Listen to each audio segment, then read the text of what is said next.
Hello and welcome to this week's episode of Diminishing Returns, where we will be looking at the classic 1980s modern fairy tale Labyrinth. I am Alan, and with me, as always, is Sol. You remind me of the Babe. And Calvin. Hello, Alan. It's good to see you again. I had a little bet with myself on how long it would take to get a David Bowie impression out of Sol and for no one else. And I decided it would be in the intro.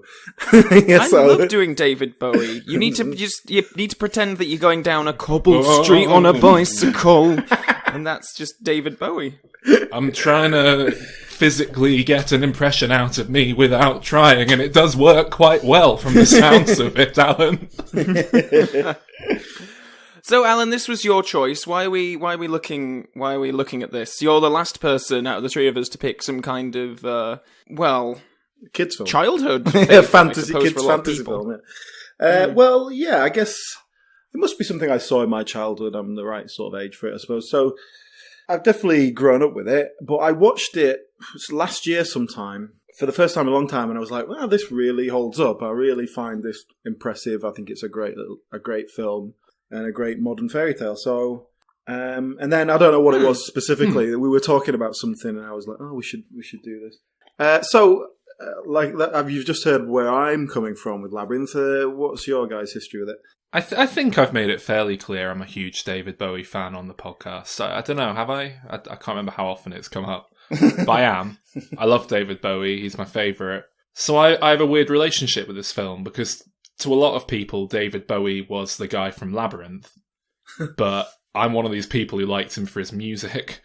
And I have a theory with Labyrinth, which is that it's one of these films, along with The Goonies and a handful of others, that if you don't see it as a child in a very specific few formative years, then it's kind of lost on you forever. Because I had friends at school who were obsessed with Labyrinth, and when I started getting into David Bowie, they insisted that I watch it, and I did, and I was sort of like, yeah. Oh, how old were you? 15, 16 at this time. Right, okay. Yeah, so I missed that childhood age that I think you need to be, and it just seemed very like, yeah, I don't get it, and I'm coming at it from a place of indifference more than anything.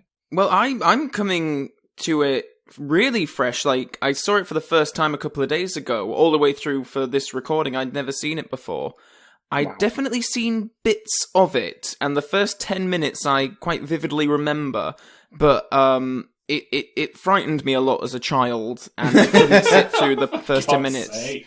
Well, we'll get into those. The first 10 minutes minutes is very scary, though, as a girl doing prose. She gets rained on. It's specifically the bit when she's cursing away the baby, and you just get these flashes of these goblin characters, and they're looking directly at the camera, and that frightened me a lot. They're in it a lot more later on as well, so you probably made the best decision. Yeah. Were you a very sensitive child? Oh, yes. Oh, very, very, very. This was not. Also, I hate the sound of babies crying. And, yeah, we can all agree with that. But that's one of the problems I had at the start. Are we meant to be on Jennifer Connelly's side or not? Because shut that baby up. It's awful. Get rid of it. No. But I didn't like her. I didn't like the baby. Because the first 10 minutes is we meet Jennifer Connelly, who's a girl who's rehearsing Shakespeare by herself in a park with her dog. It's not Shakespeare. Oh, isn't it? Oh. Who is rehearsing some sort of medieval-themed play? She's into like fantasy literature by the looks of it, and she likes to hang out in the park on her own, dressed up in like fantasy roleplay gear. And hang on, when I say fantasy roleplay gear, that gives a different impression.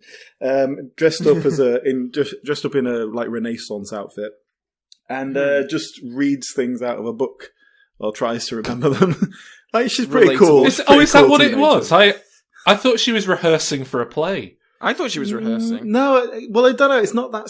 It's not specifically explained. Well, she's just reading a book and then sort of reading out the lines. But you never get any context that she's rehearsing for a play. You can assume that if you like. But this leads into one of my first notes that I've made. So I've never understood the dynamics in this film at all. Is Sarah does she know that this is all real? Is this like a known legend that she's messing around with at the start? Is it a fictional book that was published recently? And like, you can look up the author and it just so happens to be real by coincidence? Is everything in her head? Like, what the fuck is going on? It's so ambiguous, but not in a good way, in a very messy way. Well, yeah, I mean, the book she's reading is talking about the Goblin King and all these things that end up being, in the world that she enters. But yeah, it is a bit messy. It is like maybe there's just like a carbon monoxide leak and she's having hallucinations,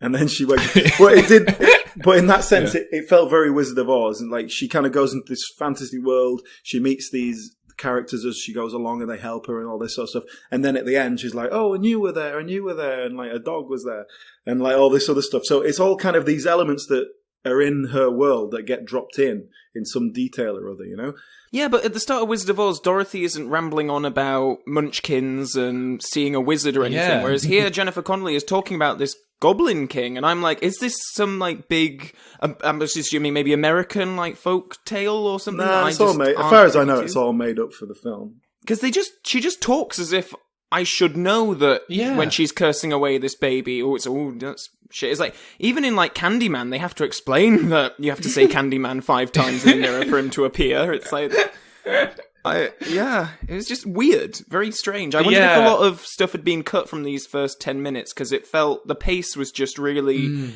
quick, and they'd cast like proper actors as her parents, who were just in like one shot, and then they never come back. yeah, but that is like, he's just setting up that that she's got this stepmother that she doesn't care for, who's perfectly reasonable. Yeah, exactly. But it's just, but that's what it is. It's kind of subverting the fairy tale ideas, and they're just giving a little nod to the wicked stepmother, and there's a lot of little fairy tale touches in this. But yeah, the beginning. Well, for a first start, it's Jennifer Connelly in this. Obviously, she went on to much bigger things when she became an adult. Oscar nominated, Oscar winner. I can't remember. But she's not that good here, is she? she's I think it's more telling in that opening scene, and she's kind of having to talk to herself a lot, and it doesn't play well. But she is, I think she was 14 when they made this. Like, she is genuinely a child, and that helps, I think, rather than having a 19-year-old playing it. I think that helps. Yeah. She looks right for it. And it makes it all the creepier that Jareth is sort of seducing, vaguely flirtatious with her. It's not very vague, really. Well, yeah, there's a whole song, isn't there? Yeah, it's hard to tell with Bowie though. Is he just being flirty, or is that just his natural charisma? And well, he's a weird element. Should we talk about Bowie, because he turns up quite soon? Mm-hmm. Yeah, surprisingly soon. Yeah. Yeah, he's not that great here either, but he's also just like inherently the best thing ever because he's David Bowie, so he kind of gets away with it. I think he's great. Like, for someone who's not a professional actor by his trade, I think he's great. I think the first few scenes, when I was really looking for it, I didn't think that much of his delivery. It was just very, I'm the Goblin King, I am reading lines from a piece of paper. But then, I don't know, when he's a bit more natural later on in the film, when he isn't just spouting exposition, he's actually really good. And the fact that he's Bowie and he's just so like naturally charismatic and he's just kind of he's a kooky character straight away. He's got this big like hair. He's got this big wig on. He's got like eye makeup on and stuff. He's got some like tight leggings on. You know, he was one of the more off-putting elements for me when I was a kid, because when you're a kid, you like to put things into boxes, and I think his sort of androgynous way confused me as a child. And for the longest time, I thought he was. Have you ever seen planted some seeds that grew? Have you ever seen Return to Oz? Yes, I was just about to ask you about that before when I asked if you were a sensitive child. Because that seemed like something that would have terrified you.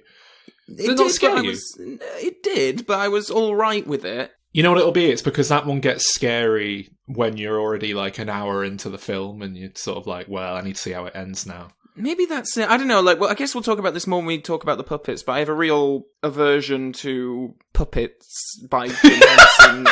That's why you don't like the Muppets. I don't like the Muppets. You know, but I can deal with them. Like, they're fine. I just don't get why they're a thing. Anyway. Yeah. No. I mean, I'll go with that. I've never understood the appeal of the. I think we're quite closely tuned here, Calvin, because I've never understood what the deal is with the Muppets. What are they? Like, what even are they? Like, I get it on Sesame Street, but then there's this thing that adults like that's the same. Yeah. But I don't know. It's odd, but I just and I think maybe Muppets are all right because they're bright and colourful, but just like this and Dark Crystal is another.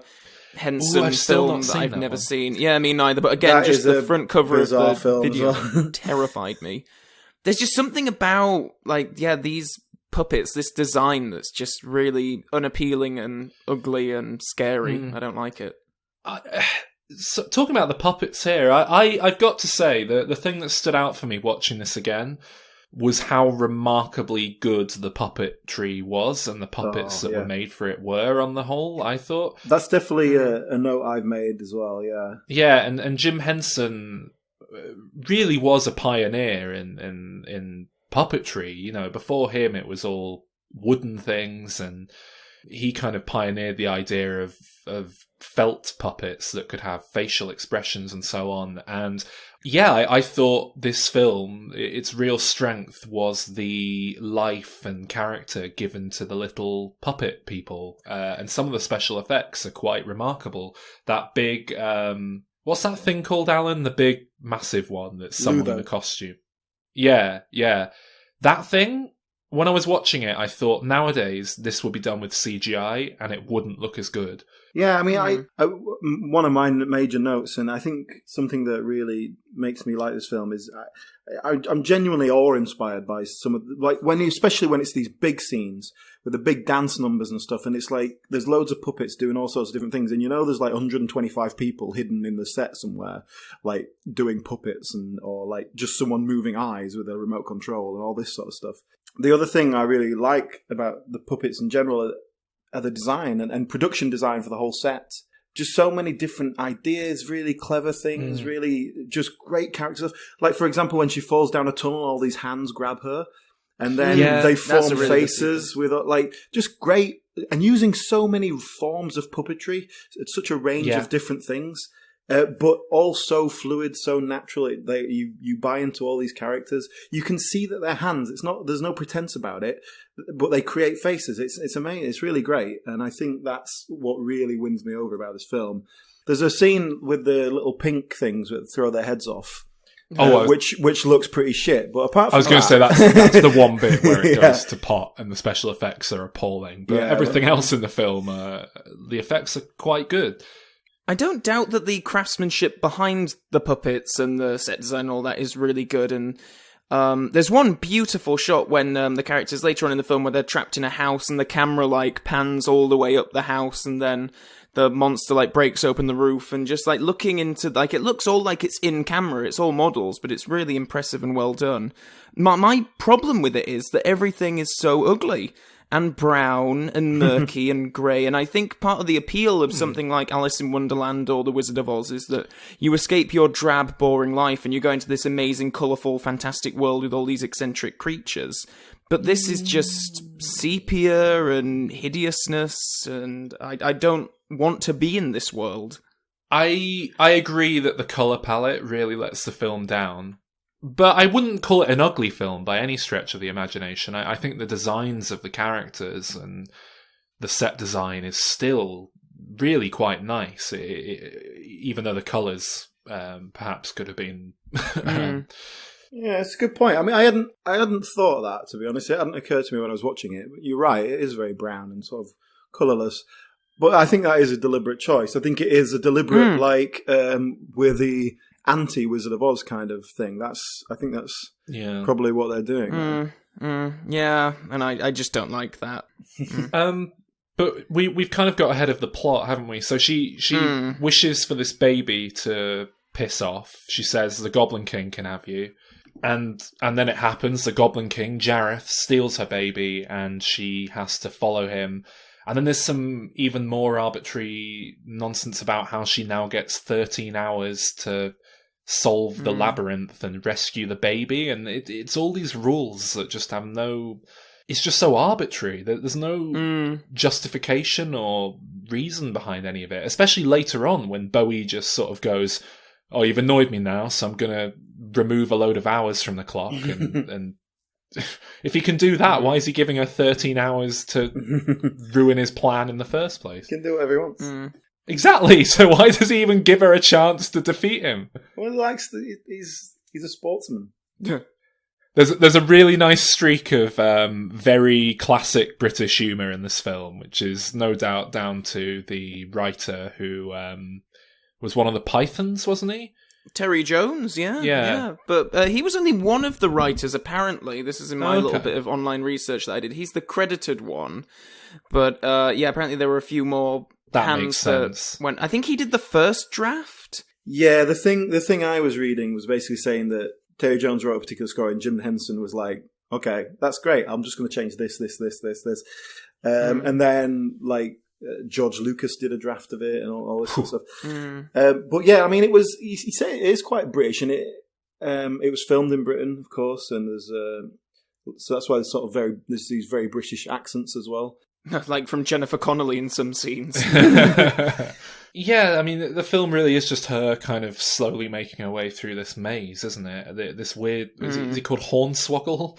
This little... What's he called? Hoggle. Hoggle, that's his name. He's called Hoggle, and then she keeps calling him Hogwarts all the time. But yeah, it is a weird world. Like, so you got the Goblin King, and he's got all these little goblins. But then there's all sorts of other creatures around, and then Hoggle seems to be... He doesn't look like a goblin like the rest of them. He's different, I guess. But there's Ludo, who's a big sort of beast that we don't see anything else like him. Sedidimus, who's like a fox.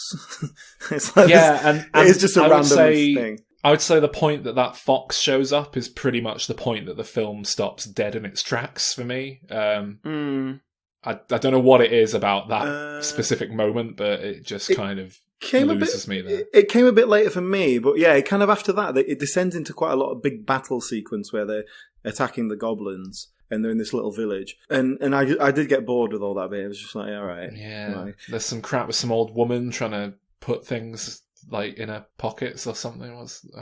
Yeah, and then there's a fantasy dream sequence where she gets drugged and like Jareth is trying to kind of seduce her and stuff. What the hell was that about? This is after she's been poisoned by Hoggy... What's his name again? Hoggle.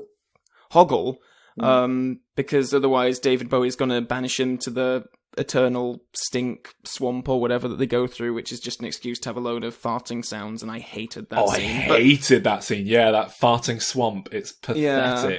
It was just so the gag. lame. The gag is, it's making a fart noise. There's nothing else to it. It's just going along stepping stones that are farting. But So what is that? She eats the poisoned peach and then is transported into a bubble, I believe. And then there's some kind of masquerade ball going on, and David Bowie's singing a song and like skulking around the ball, and sort of like, does he touch her hair at one point? Or there's definitely sort of weird moments where he's very close to her and then pulls away. And well, there's also he's the Goblin King, and he's saying, "Oh, you can be my queen," basically, in so many words. But is he like actually in the bubble, or is that a different manifestation of him that's just part of her nightmare? Or like, maybe he's controlling her visions and stuff. Yeah, I like the idea that Jareth is just like a human, and he like went there and realised, I'm bigger than all these guys, so that means I'm the king, and could like kick them around a bit. Rather, because he doesn't look like a goblin, does he? No. Just because he's got weird hair. Yeah, that was all very confusing. And then she lands in some kind of junkyard. I don't know. I think that junkyard scene is when we're supposed to think that she completes her character arc. But what is it exactly? Because I thought they were making her so unpleasant in those first 10 minutes. Like, she's like shouting at her very reasonable parents and just behaving like a spoiled brat. And then I don't know why. I guess that she has a very small child mentality, and that this is like a coming of age thing for her. Yeah. And she just needs to grow up and quit complaining about how things are unfair and just accept that that's the way things are. I think that's the idea. She's a moody, grumpy teenager. I think it's that thing of, you don't appreciate your brother. Well, try not having him anymore. Oh, see, now you realise the error of your ways. And... Okay, so what about... let's talk about David Bowie a bit more. When he's actually kind of on his own with all his little goblin henchmen. This is when he really gets to play his character up. And he also gets to do some songs. Yeah, this is one of the biggest disappointments of this film for me. One of the biggest letdowns is just the soundtrack. Yeah, I didn't like any of them. It's kind of meant to be a musical, and it is three songs. There's 3 or 4 songs. Yeah, only 2 are proper, or 3, I think, proper performed numbers that aren't just in the background. It's just it's not Bowie's best work at all. It's some pretty weak David Bowie, and that's not to say I dislike it, but Magic Dance for me is the highlight of the film. That's the one everybody knows, isn't it? Guys, I've done a music quiz, so this seems like a good place to jump in and do that. No. You're going to hate it. I was going to say, Alan, you're probably going to win. Calvin's going to sit there going, oh. I don't know anything about music. You're like, everyone knows Dance Magic Dance. I'm like, I don't know. All sounds the same to me. As it's David Bowie, and this is probably the most Bowie-ish film, I thought I'd take the opportunity to do a nice self-indulgent bit of Bowie for myself. Oh, God. So these are all David Bowie-related songs. They're all Bowie songs, basically. Can you tell me what film they are from? That is... Hang on, so wait, they're all songs that David Bowie has done? In one form or another, yeah. Some of them are covers of his songs. I only know one. We'll see if it comes up. Right, let's go.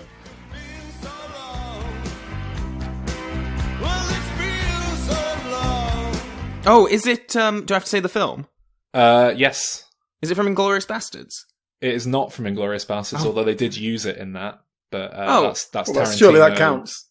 Yeah. That doesn't count. It's not from Inglourious. You didn't specify, You said, what film is this song in? He just did it. No, I said, what film is it from? It's from Inglourious Basterds. No, it isn't from Inglourious Basterds. Tarantino watched another film and went, I like that bit from that film. I'll copy it.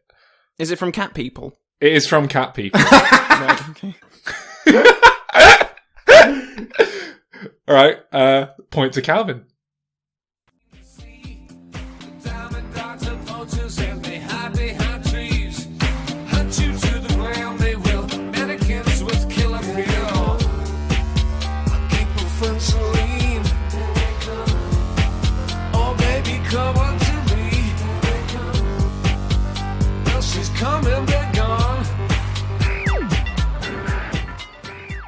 Is it Merry Christmas, Mr. Lawrence? No, but I appreciate the effort. That's from Moulin Rouge. Oh. It's a cover of Diamond Dogs by Beck. Is it from Moulin Rouge, or did Diamond, Beck, and Baz Luhrmann just hear it and decide to put it in their film? That version by Beck was recorded specifically for Moulin Rouge. Okay. David Bowie also did a cover of a song called Nature Boy for that film, but I don't think they used his version in the final version, so I didn't go with that one. Ooh. Anyway, next.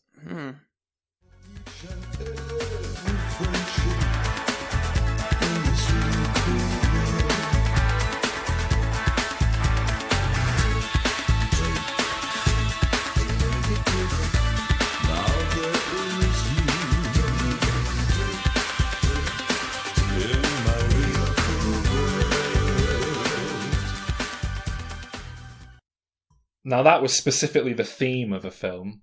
And is it When the Wind Blows? No, but again, very good guesswork there. Brad Pitt's in it, actually. Johnny Suede? No. Would it help if I pointed out the lyrics? The chorus was basically him going, "In this real cool world." In this real cool world. I'll give you that. What? The film's called... you jolly well won't. The film is called Cool World. I don't even know that, do I? It's like a really bad, but I wish it was good film where Brad Pitt goes into a kind of cartoon land. It's quite Roger Rabbit-esque. And it's not done very well, but it's a shame because a lot of money went into it and hand-drawn animation and yeah. Then the loud sound did seem to fade, came back like a slow voice on a wave of fade. That weren't no DJ, that was hazy cosmic jive. There's a star man waiting in the sky. He'd like to come and meet us.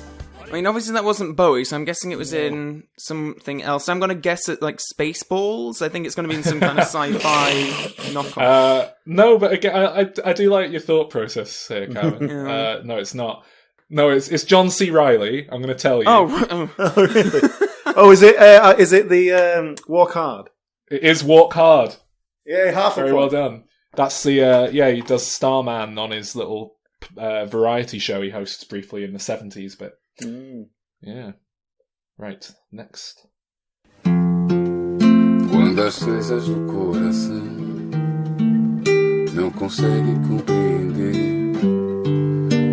e a mente não faz questão e nem tem forças pra I mean, I'll have a guess at this one. Yeah. Life Aquatic with Steve Zissou. That is correct. And I knew you'd get that because I remember you getting that when we did a pub quiz years ago together. Oh, really? No, there's a guy in it who's a Portuguese singer, and he's cast in the thing, but he just does like these acoustic cover versions, like in Portuguese, all the time. Yeah, like, I think he does nothing but covers of Bowie songs, from what I remember throughout. Is that right? There was certainly a lot for me to choose from. Put it that way. Alan is winning.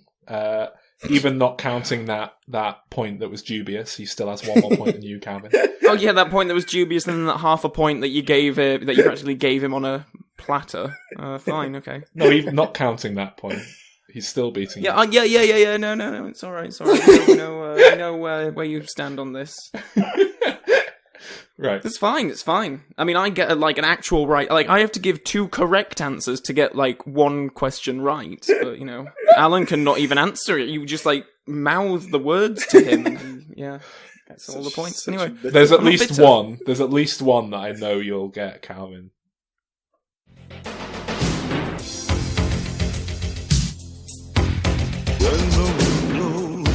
When the wind blows. Oh. I knew we'd get there eventually.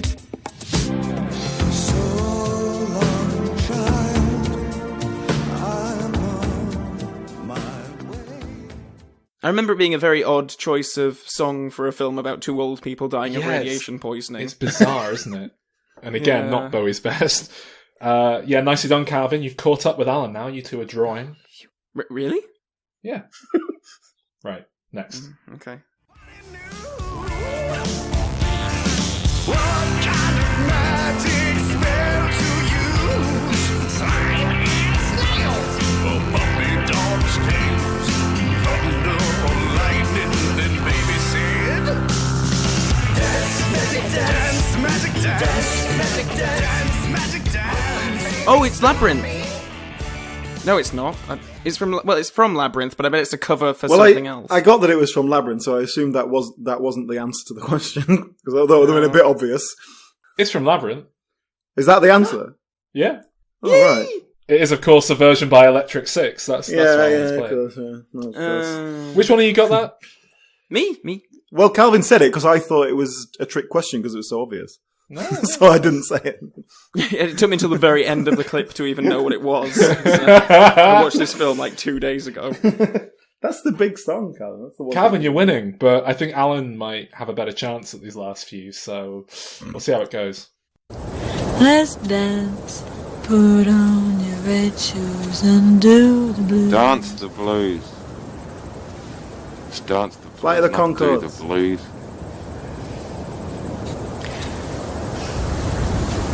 Let's dance, Put on your red shoes and do the blues. Eagle versus Shark. Yes! Well, I got it was Jermaine Clement. Yeah. Straight away, I forgot that he was in it. Dance the blues, not do the blues. I've been giggling away editing that clip into there. New Zealand. There's one left, and it's going to be fingers on buzzers for this, I think. He sold his soul for a shot at fame. Catchphrase and wig and the jokes are lame. He's got no style, he's got no grace. He's banal and facile, he's a fat waste of space. Yeah. Everybody sing that last line. One. It's Ricky Gervais in Extras. It's from Extras, yes. See his pop, no space. Pop. Classic British humour, just like Labyrinth. Anyway, Alan, you won there. 4 points to Calvin's 2. What were we talking about? We were in the middle of a discussion. The Labyrinth. Oh yeah, we're talking about the music and how. Well, I didn't like any of it. Did you not like Magic Dance even? No. Why not? It's boring. I felt magic bad dance. for the baby, and there was all those balloon creatures.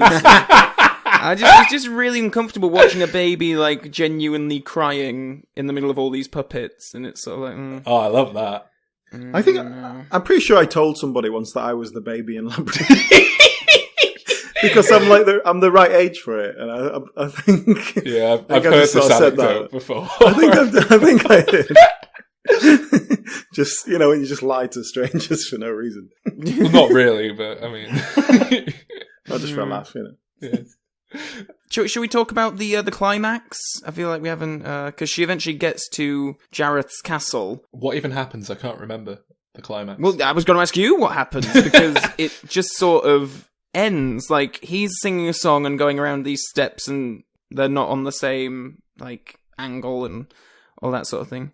It definitely loses its way in the second half, there's no doubt about it. But well, so how does she vanquish him? Because they're face to face, and then she's like, "I don't believe in you," that's or it. something I think she like basically that. she stops giving him the power. What power? The power of voodoo. Who do? You do. Do what? Remind me of the babe.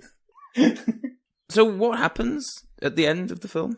Well, she defeats him in whatever way by not believing in him, and then she goes back to her normal life. And the baby's there. She's like, okay, everything's sorted. Parents will come back, and it'll be like, no one will know. It'll be great. And then she sort of has this little moment. She's looking in the mirror, and her friends come back, and they say, look, if you ever need us, just call. We'll be in this fantasy world. And she's like, but I need you now for a party. And then they go, yay, party. And then everyone's at the party, including people who tried to kill her previously. Well, yeah. Because they've been released from the clutches of the Goblin King, so now they're all really cool. Oh, okay. The evil despot has been defeated. Oh, right. Okay, so, but wait a minute. No, those, like, red things that were poorly CG'd into that dance sequence, that were taking the heads off and stuff, they weren't, like, his henchmen, were they? I thought they were just, like, rogue agents. They weren't really trying to kill her, though. They were just messing. They were just having a bit of a dance. Having a good time. And they pull their heads off. That's, like, something fun they do. And so they assumed she'd be able to do the same. And so they tried to pull her head off. Okay. We've covered most of my notes, but there is one that I made a note of that I did like. It was a bit of an attention to detail. It's when they're about to go into Jareth's castle, and there's a couple of milk bottles outside the castle door. Really, I didn't know. And I thought that was a really nice little... They don't comment on it, they're just there. I just like the idea that, yeah, there's a milkman who goes around and... I do like... We haven't really talked about it. I do like Sir Didymus, who is like this brave Sir Knight, who is actually a fox, and he has his noble steed, which is like a dog called Ambrosius. And I like that character. He just brings some energy into it. But I do like the fact that it's this dog, and they strap this fox puppet to a dog and have it run around and stuff. But then whenever they want to get a reaction out of the dog, it's like this obviously fake puppet dog head. Like they peek it around a corner, and it's like it's shaking its head, and then it comes back, and a dog runs out. Yeah, I did like that. Sir Didymus was my favourite my favourite character in the whole film, actually. Yeah. Yeah. But that was what I quite like about this, is all these really bizarre things. I was just thinking, who comes up with this? Who comes up with the wise man who's then got like a chicken thing on his head? Or, you know, the knockers on the door, where one of them has it in his ears, one of them has it in his mouth. These really great fantastical ideas that I think work, and it really creates this world and embodies it. And that's what I really like about it. I think you buy into this world, or I do at least. I kept wishing it was just animated. Especially when there's that old man with the like the bird hat thing, and they're having this whole like, you know, talking over each other and whatever, and the old man keeps looking at the bird, and just the movements aren't quite quick enough for the comedy to work. I think this is a rare case where I honestly don't think I would like this film anymore had it been animated. I think the puppetry, if anything, I think it would have been a very bland, uninteresting animated film. It would have been kind of Black Cauldron-esque, and I think the puppetry at least gives it an extra something, a bit more energy and something about it that makes it distinct. There's definitely a physicality to it that I really appreciate, in the same sense that it's not CGI or it's not animated. Just for a simple example, Hoggle, like, they're in a sort of prison, an oubliette, and Hoggle, like, opens the door, and it's just a cupboard, so he shuts it and then opens it at the other side, and it goes out, and like it's all in one shot. It's all just like physical effects, and it works perfectly. I don't know how they do it, but it's like that kind of that's screen magic, isn't it? And it's the same with a lot of the puppet stuff, and you see the practical elements that are working, and you don't know how they do it. Anyway, this film didn't do very well when it was first released either, but it's become quite a big cult hit. I know it gets a lot of screenings now at like sort of quirkier cinemas and significant fan base. Yeah, and I think the fan base is a big part of what puts me off this film, to be honest, because it's a very specific sort of I grew up in the 80s person who just like can't look at things objectively, and like the best films ever made are Ghostbusters, Labyrinth, Goonies, and I don't know, because I don't even dislike Labyrinth. I'm just kind of pushing back against it because I feel like people are too Labyrinth, it's the best. I would stand by it. Like if you've got a 10, 11-year-old child, show them it. I think they'll lap it up. I would never make a child watch this. Too scary. I think kids like being scared. They love it. I think 10-year-old, maybe, yeah. Maybe 10, 11, I don't know. Maybe like 8. But I think if you miss that bracket, then it just doesn't really do it. We're talking numbers. Should we give our ratings? Yeah, I'm going to annoy you, Calvin. I give it a 7. And it's a very low 7. It's not annoying me. It's fine. I thought this was going to be one where I say a 7 and you go, oh, what? You've been sat here slagging it off and you're giving it a 7. I'm surprised, yeah, because I felt like we were on the same wavelength. And well, it's a very messy... It doesn't have to be that great to get a 7 with me. I'm senior 7s. I guess I'll go next. I think it's going to be a 4. I can't deny the artistry and the talent of the people making these puppets and these sets and stuff, but just the whole art direction was so drab and dull and ugly, and I didn't enjoy watching it for that reason, because everything is hideous. Everything is absolutely the ugliest thing I've... But it's an ugly world. That's the whole point. Yeah, and I get that, but I don't like that. I'm going to give it an 8. Yeah, that's fair. Which I think is probably representative of what I've said. And I think Calvin's 4's fair as well. I think this will average out to be a very fair score. So okay. So they never made a sequel. From what I understand from my research, there was a sequel comic book. But yeah, I guess it might be a bit impossible or a thankless task rather, to try and do a sequel without the involvement of David Bowie. Yeah. And it's kind of thing people get riled up about. This is a question I want to ask. Like, if you were going to do this now, who is the David Bowie of today? Like, who would you get? I can tell you who the studio executives would get in. Go on. And it wouldn't be good. Lady Gaga. No, Jared Leto. Oh. You know what? You're right. Yeah, that's spot on, actually. Lady Gaga would be a good shout, actually, though. Like, if someone was gonna do a decent job of it, I think she might. I don't know. Although she's not a very good actor, that's the problem. Yeah, I think when that she's doing that film with Bradley Cooper that's coming out later this year, I guess that'll be the deciding factor. Anyway. She basically did a Labyrinth thing anyway. She did Lady Gaga and the Muppets Christmas special or something, if you've ever seen that. Yeah. In which she... Yeah, even as much as I love Lady Gaga, I just don't like puppets. I don't get it. Elton John? Maybe? I'd love that, actually. Well, actually, have you seen Kingsman 2? Yeah. Have you seen Labyrinth? Bowie's not a great actor. What are you talking about? Nothing, tra-la-la. Anyway, I've had an idea. I've had a thought. Oh, okay. Because you know where the word labyrinth comes from? It's from the story of the Minotaur. The Minotaur, yes. Which is the story of... who is it who has to face the Minotaur? Perseus or something like that. I was waiting for a Minotaur in this film. Anyway. But that's it. So we're missing the Minotaur. So I think that's a great setup for a sequel. It's called, Labyrinth. The Minotaur. The Minotaur can be like the bad guy in the centre of it all. You get like Ron Perlman to play it. And then a Minotaur, just in case anyone doesn't know, is like a kind of half man, half bull. I think it's just body of a man, head of a bull in classical Greek mythology. I think, a god shags a bull and then this is what's born. Something like that. Anyway, and he gets put at the centre of a labyrinth and then someone has to... Theseus. It's Theseus who kills him. So Theseus has to go into the labyrinth. Right, I'm going from memory from when my 11-year-old doing Greek classical mythology stuff. Like this Minotaur lives in the middle of the labyrinth and no one's ever been in there and come out again. But he has to go in to rescue a lady or something like that. And so the trick they use is just like to roll a ball of string.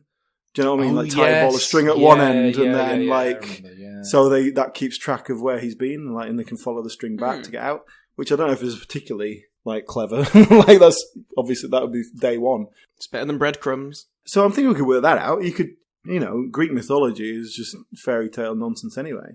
But I do I like the idea of rather than killing a Minotaur at the end, it's like in a kind of Beauty and the Beast way, you find out that he's just an oppressed thing that's been cast aside into this labyrinth rather than, and he's just angry at the world rather than being a bad guy. And so your ending is like they kind of come to peace with the Minotaur. And then they go out and kill the king, who's his dad or something like that, the one who put him there.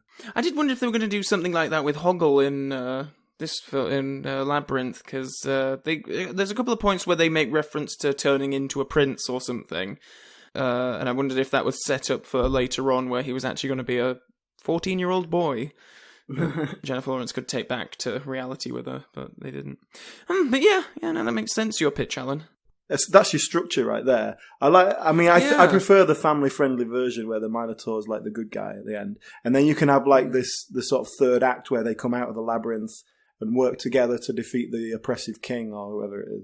Played by Elton John. Keith Richards. Yes. I'm intrigued as to how we are approaching the effects for this. Because Labyrinth feels like it's very consciously using puppets to just feel kind of Jim Henson-y and whimsical, but I think it's largely just that was the best version of making those effects a reality that they could come up with at the time. Yeah, you got to go more realistic these days, I think. Yeah, CGI and all that.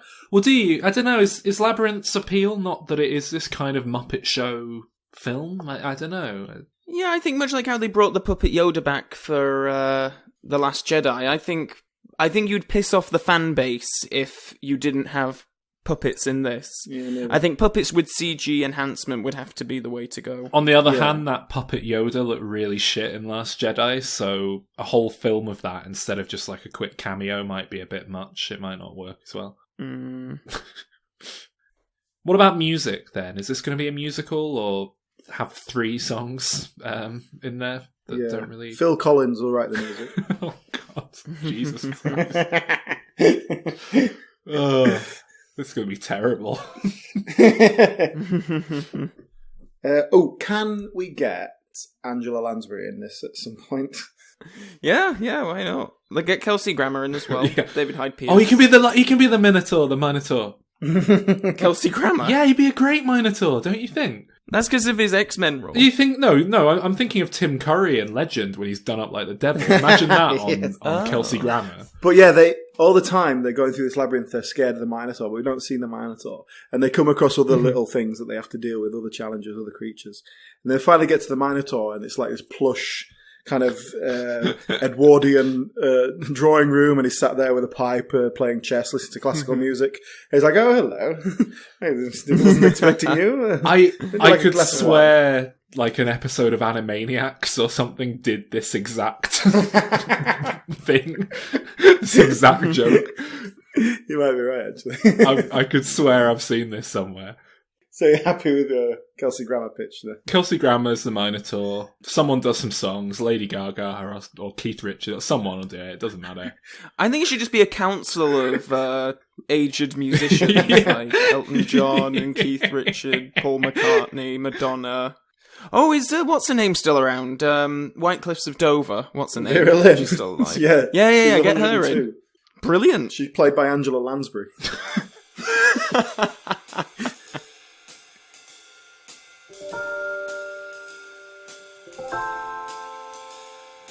Thank you for listening. We hope you enjoyed the show. And if you did and you'd like to get involved in the discussion, then feel free. You can contact us on Facebook, that's facebook.com/Diminishing Returns Podcast, Twitter @DimReturnsPod, and of course there's our very own website, dimreturns.com. If you are more of a listener than a talker, then please do carry on, and you can join us next week as we cover Deadpool.